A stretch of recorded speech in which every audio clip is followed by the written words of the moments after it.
রাগের মাথায় আপনি সন্তানকে বললে তুই মর, ফেরেশতারা বলল আমিন। তোর ভবিষ্যৎ অন্ধকার, ফেরেশতারা বলল আমিন। রেগে মেগে আপনি আপনার মেয়েকে বললেন জীবনেও তোর কপালে স্বামীর ভাত জুটবে না, ফেরেশতারা আবারও বলল আমিন।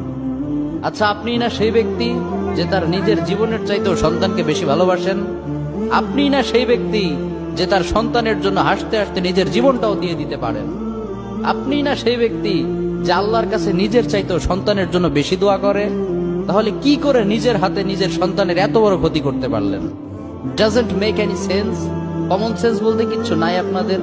আপনারা কি জানেন না আপনাদের রাগের মাথায় বদদোয়া করাগুলো ফেরেশতারা আমিন বলে? দাওয়াতুল ওয়ালিদ আলা ওয়ালাদিহি, বাবা মা তার সন্তানের জন্য যেই দোয়া করে সেটা ভালো হোক কিংবা বদদোয়া হোক, আল্লাহ সেটাই কবুল করে নেয়। এজন্য খবরদার, নেভার কার্স ইউর চিলড্রেন। রাগের মাথায় কখনো সন্তানকে অভিশাপ করবেন না। খুব বেশি রাগ উঠে গেলে তার জন্য উল্টা ভালো